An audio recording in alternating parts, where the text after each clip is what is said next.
our beautiful friends, and welcome to Freya's Forge. I'm Kelshay, an initiated Wiccan High Priestess and Reiki Master, and this... Hi. I'm Seraphel, initiated Wiccan Priest and Tarot Reader. Okay. And we are here to give everybody who is called to our channel all of the witchy goodness that we wish that we had had as newcomers to the craft. And today we're going to talk about what is Wicca anyway. So if you're interested in that, stick around.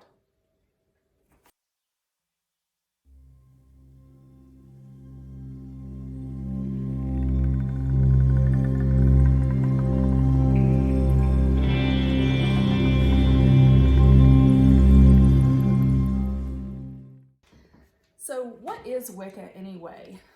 As we've discussed in previous videos, it is a religion, but it's not a particularly organized religion, right? No, not at all. So we wanted to come on here today and talk to you a little bit about what it is, trying to avoid the whole what is it not.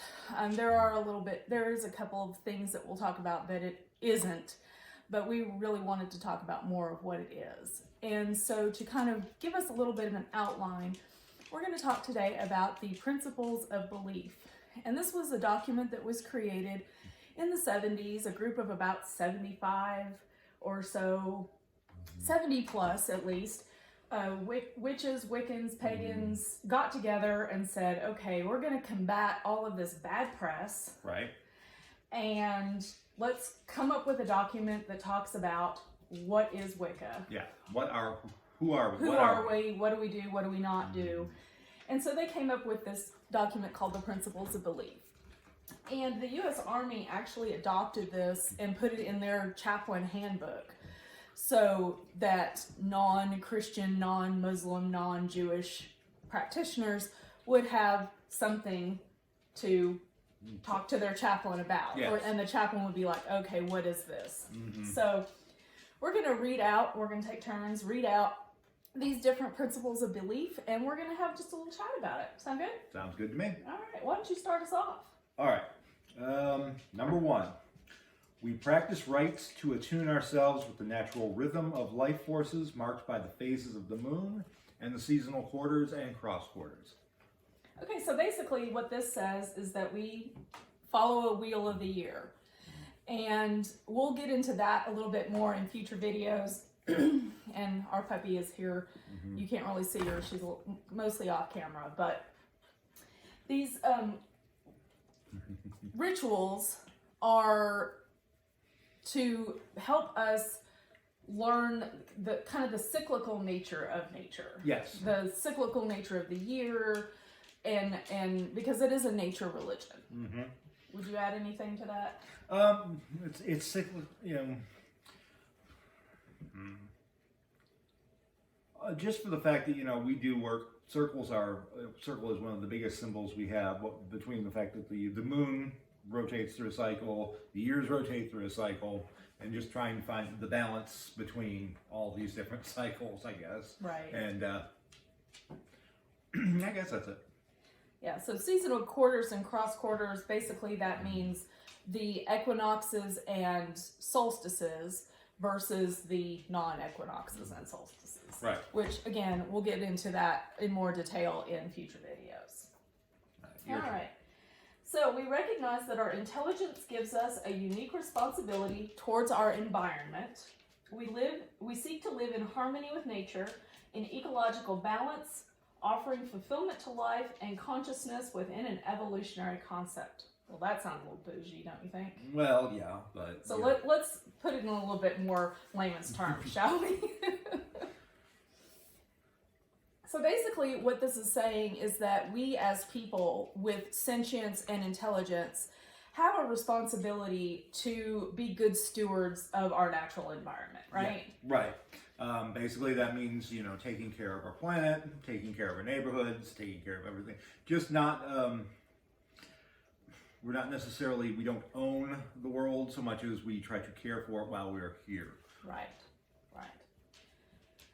So this means sometimes going out and doing stream cleanup or don't throw your styrofoam cups out of your car windows, friends. Yeah, you know, man. just treat the earth with kindness and compassion. Biggest thing I know, like for a lot of pagan gatherings that get together, is trying to leave the site where you have it better than the way you found it, and that Right. falls right in with this step, Right. stage, well, principle. Principle. Principle. Whatever. All right. Moving on. We acknowledge a depth of power far greater than that is apparent to the average person. Ooh, there's a mouthful. Because it is far greater than ordinary, it is sometimes called supernatural. But we see it as lying within that is naturally within that which is naturally potential to all. Well, that sounds like a huge long description for saying we believe in magic. Yeah, pretty much. Yeah.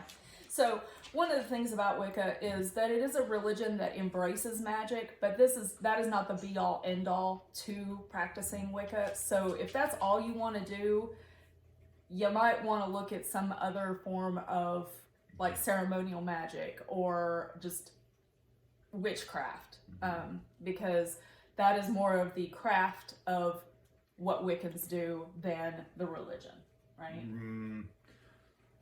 Well, you know, the magic is one of the things that we do, but it's not what we believe, I guess is a better way to put it. It doesn't help. Our beliefs and our core systems is what the framework for why we use magic, Right. and what we're trying to do with magic. Right. But if you're just interested in the magic itself, yeah, you might want to go somewhere else. I mean, magic is in everything. We talked about this in the herbs video, that anything that grows and can heal you is magical. Anything that grows, if it's pretty, it's magical. My kind of philosophy about magic is, magic works. So, there you go. Anything else on that one? Well, just the fact that everybody has this potential is one of the Right. the other part Right. to that. This is not Jedi. You Right. know, everybody can use the Force. Anyway, I think it's your turn now. Okay. We conceive of the creative power in the universe as manifesting through polarity, as masculine and feminine, and that this same creative power lies in all people, and functions through the interaction of the masculine and feminine. We value neither above the other, knowing each to be supportive of the other. We value sex as pleasure, as the symbol and embodiment of life, and as one of the sources of energies used in magical practice and religious worship. Woohoo, we're sex religion, no. Kidding. We are a fertility religion, Yes. which is evidenced in the Wheel of the Year and what each holiday represents. But it's not just an excuse for a free-for-all orgy, although some people take it as such, and you do you. You know, if that's what you want to do, you do you. But mostly it's the idea that divinity is not just male. Divinity is both male and female, and that we all have aspects that are masculine and feminine within us. So basically that nature, that the universe is not one thing or the other. Right. So, and yeah. Yeah, we'll talk about the divine masculine, the divine feminine when we talk about deity later on, but it's mostly just saying that, you know, it's God and goddess, you know, priest and priestess. Neither is better or worse than the other. Neither is above the other. There are times of the year when the priestess is more in charge of the circle, and times of the year that the priest is more in charge of the circle, but the circle needs both. Yes. And it's that meeting of the two. That's where magic comes from. And that's the important thing. That's where the alchemy occurs. So, right. Okay. Ooh, you've given me a wordy one here. Okay. All right. We recognize both outer and inner or psychological worlds, sometimes known as the spiritual world, the collective unconscious, the inner planes, etc. And we see in the interaction of these two dimensions the basis for paranormal phenomena and magical exercises. We neglect neither dimension or the other, seeing both as necessary for our fulfillment. So that sounds like nature and deity and everything is within us and outside of us. As above, so below, yes. Oh, okay. Wondered where that came from. No, just kidding. I already knew that. But this is basically saying that you can't spend all of your time in your head, nor can you spend all of your time in spiritual pursuits. No. You know, we have to make a living. We have to feed our family. We have to take the dog out for a walk. That sort of thing. But however, the fact, also the fact that we're just trying to balance our spiritual lives, our normal lives, and also in here it talks about how, we do recognize paranormal phenomena, and that, and I'm not going to go too far in that because that's a rabbit hole we could dive down for a long time, but we do hope to have a guest speaker on that before too long. But that we need both, and Right. that you cannot have one without the other. Yeah. Or you can, but it's lopsided and not in balance, and Right. it's not good. Okay. All right, your turn. We do not recognize any authoritarian hierarchy, but Boy, howdy. do honor those who teach, respect those who share their greater knowledge and wisdom, and acknowledge those who have courageously given of themselves in leadership. So, like we said at the very beginning of the video, Wicca is not organized by any stretch of the imagination. There's no Wiccan Vatican or Pope or High Potentate or anything like that. There will be some Wiccan clergy that set themselves up to be that way, but, again, you do you. That happens anywhere. It happens anywhere. No religion is devoid of cults of personality, I guess is the best way to put that. But the people who have spent time, when we introduced ourselves, we said we're initiated Wiccan clergy. Being an initiated Wiccan priestess, being an initiated Wiccan priest is that we were stubborn enough to stick it out long enough to get initiated. It doesn't mean that we're any better than anybody else. No. And there are other teachers that have devoted decades of their life. We're actually among those. We've been practicing for a long, long time. It has been decades. But basically, part of our service, part of our practice, our ministry, to use a word that a friend of ours does, is imparting the knowledge that we have gained to those who are new to the craft. So respect is great. Respect the person, the title, if not the person. Stop. Yes, I know. She does this. She does this. And my very much apologies, but yeah, Wicca, I would disagree with this one a little bit, that there is some hierarchy in Wicca, in traditional Wicca. If you're solitary, no. It's you and the gods. But in groups, there tends to be some hierarchy. Yeah, it's more of an informal sort of thing a lot of times. But also there's so many different flavors of Wicca, and that could be a whole separate video in and of itself. For sure. So it kind of varies. I mean, your mileage may and will vary. Right. Exactly. All right. Well, I'll go ahead. Okay. We see religion, magic, and wisdom in living as being united in the way one views the world and lives within it. A worldview and philosophy of life which we identify as witchcraft or the Wiccan way. Okay. That seems pretty self-explanatory to me. Basically, walk your walk. Yeah. And that one thing, one part of the religion is not the whole part. It's all a big kind of package deal. Right, exactly. Calling oneself witch does not make one a witch, but neither does heredity itself, nor the collecting of titles, degrees, and initiations. A witch seeks to control the forces within her or himself that make life possible in order to live wisely and well without harm to others and in harmony with nature.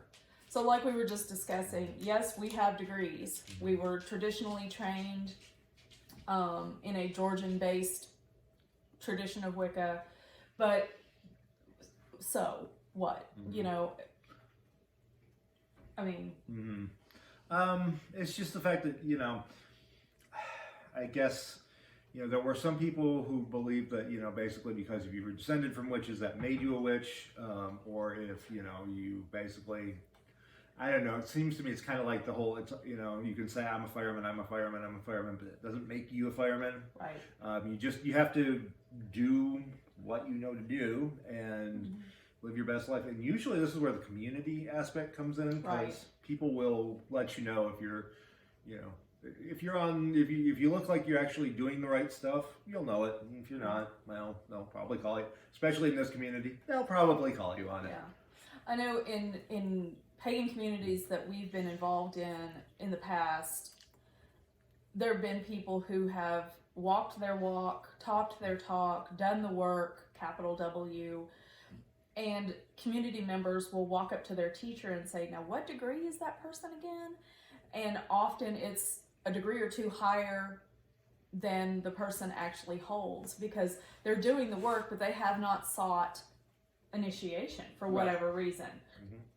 Being an initiated Wiccan is not a requirement for practicing Wicca. Right. All right. We believe in the affirmation and fulfillment of life in a continuation of evolution and development of consciousness that gives meaning to the universe we know and our personal role within it. Well, that's a mouthful. It is a mouthful. I think that basically just means, to you, I think is it Socrates that said the unexamined life is not worth living?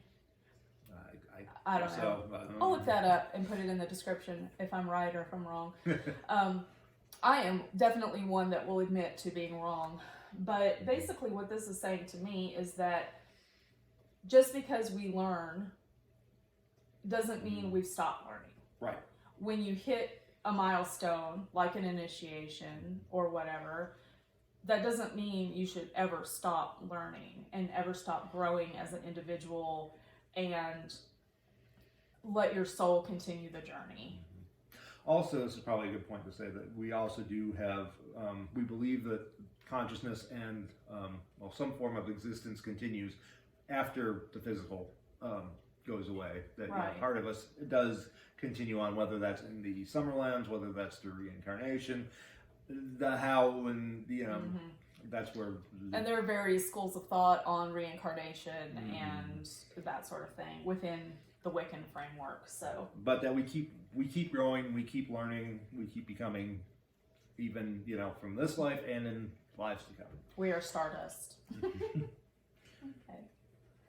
Our only animosity towards Christianity or toward any other religion or philosophy of life is to the extent that its institutions have claimed to be the only way and have sought to deny freedom to others and to suppress other ways of religious practice and belief.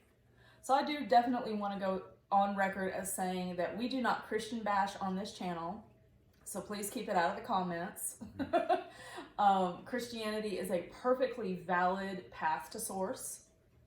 One which a lot of us come from. A lot of us do come from a Judeo-Christian background. I have a number of friends that are Christo-pagans that practice a pagan version of Christianity to their very much betterment. And it's very, the rituals that I've been to in those faiths have been pretty awesome. I know one of my paths to paganism, to Wicca, was through the Catholic Church, and through the Virgin Mary, and seeing that there was divine feminine. So yes, a lot of Christians, especially fundamentalist Christians, say this is the way, this is the only way, the truth, the light, blah blah blah blah blah, and that's the only thing we have against it, is saying that this is the only way. We believe there are multiple ways to reach deity, and there's almost as many ways to reach deity as there are different people. I mean, honestly, And different deities. And different to be deities. honest. Yeah. Yeah. But that gets into the whole little d deity and big D deity. But that I expect is another talk for another day. Talk for a different day. So. All right, moving on. Moving on. As American witches, we are not threatened by debates on the history of the craft, the origins of various terms, or the origins of various aspects of different traditions. We are concerned with our present and our future. All right. A lot of different traditions different. Everybody has arguments about where all of this started. And quite honestly, the debates are going to keep continuing, as well as which paths were valid and who did what. And, the point is, we shouldn't be worried about that. We should be worried on where we are and what we're going. Where we're going. It's like the difference between psychotherapy and life coaching. Psychotherapy concentrates on the trauma you had as children and your past and how that affects you today. And life coaching is about who you are now and how you harness the power of the wonderful being that is you to give you the future that you want. Right. So who cares who started this? Who cares where it came from? I mean, we do care, but you know, that's not the important part of the practice of Wicca. The origin story is not the important thing. And sometimes the origin story makes for really crappy movies. I'm just saying, friends. But it's all about us learning who we are in the present and taking that and creating a better future, not only for ourselves as Wiccans, but for the people around us, the world, the universe, exactly, etc. Yeah. So basically, focus on where we are and what we're doing. Okay. We do not accept the concept of absolute evil, nor do we worship any entity known as Satan or the devil as defined by Christian tradition. We do not seek power through the suffering of others, nor do we accept that personal benefit can be derived only by denial to another. So we are not Satan worshipers. We are not Satanists, although in some cases Satanism is more kind to fellow humans than any other religion. Look it up. But we don't believe in a concept of absolute evil. No. There is dark, there is light, there is good, there is bad. Again, we talked about polarity earlier. It's not just masculine and feminine. It's both sides of any coin. Right. Is there evil in the world? Hell yes, there's evil in the world. We see it in school shootings. We see it in children who are starving. We see it in wars, and what people do to each other is far more evil than any supernatural being, in my opinion. And the idea is that we don't recognize that there's an absolute evil, and we certainly don't serve it or sacrifice goats or any of that, or babies or anything like that. No, the rumors are not true. Yes. Well, most of the rumors. Most of the rumors aren't. Okay. Number 13. Yay, we're at the end. Okay, we believe that we should seek within nature that which is contributory to our health and well-being. That's pretty simple. We just look for things that are good for us in the world. And we just discussed a bunch of herbs. That's in nature. Getting out in nature. One of my favorite things, it's a little cold to do it right now. If you're watching this when it goes live, it's December. But one of my favorite things to do is go outside and in my bare feet and just stand on the ground and feel the earth under my feet. I spend a great deal of time in our garden, walking the dog outside, but getting that fresh air and the sunshine and just connecting with the glorious creation that is around us is so fundamental to our practice. And that, we don't, we are a nature religion, so that is where we go to look to for things that boost our spirit, that boost our bodies, that boost our minds even. Just, you can't stay indoors all the time and really be, well, I suppose you could, but, your mileage may vary. Nature screensavers, I don't know. Yeah. But one of my favorite things to do is what I call my moving meditations, where I basically take myself and go to the green belt here in town and just go out and walk in nature. Right. And see the creek and the trees and the flowers and all the wildlife, and I'll come home and say, guess what I saw? And it's usually like a squirrel or something, nothing real exciting, but... And I'm not necessarily, by the way, saying that, if you're in the city or something, nature can also just be what you find outside. I'm not saying you have to go out into the deep wilds or anything like that. Right, exactly. But there is a world that is outside of ourselves, and occasionally it's good for us to get out and be in it. Yeah, if all you can do is step out onto your stoop and just take a big deep breath of the air and let the sun hit your face, that's getting out in nature. Mm-hmm. You know, we don't want to be, we don't want to have our privilege show or anything here, you know. And sometimes if you are not ambulatory, if just like how we are right now, we're sitting by a window and letting the sun come in, you know, open up your blinds. You know, open up your curtains, whatever you have, and let the sun into your home. If you have screens on your windows, open the windows occasionally and let some fresh air in. I know one of my most favorite anxiety reducers is just sitting and petting my cat. You know, listening to her purr, feeling her purr under my hand, you know. So, anything else you'd add to that? No, I think that covers it. Well, so that's a summary of who we are, what we believe. Now, there's lots of details, of course, that I'm sure we will go in further into. And if you have any questions about any of this that we can answer for you, just drop a comment below, and we'll be glad to get back to you on that. If this has sparked the interest in anything that you'd like to see us do a video on in the future, just let us know, and we're here for you. That's one of the things that we wanted to do is, you know, especially during COVID, we can't really get together with students. This YouTube channel is not going to lead you on an initiatory path. You know, we're not going to initiate you virtually or anything like that. But we wanted to bring this knowledge to our community. And what bigger community can we reach than those on YouTube? This is a good way to do it. So. Okay. So until next time, thank you for spending some time with us today. But merry meet, merry part, and merry meet again.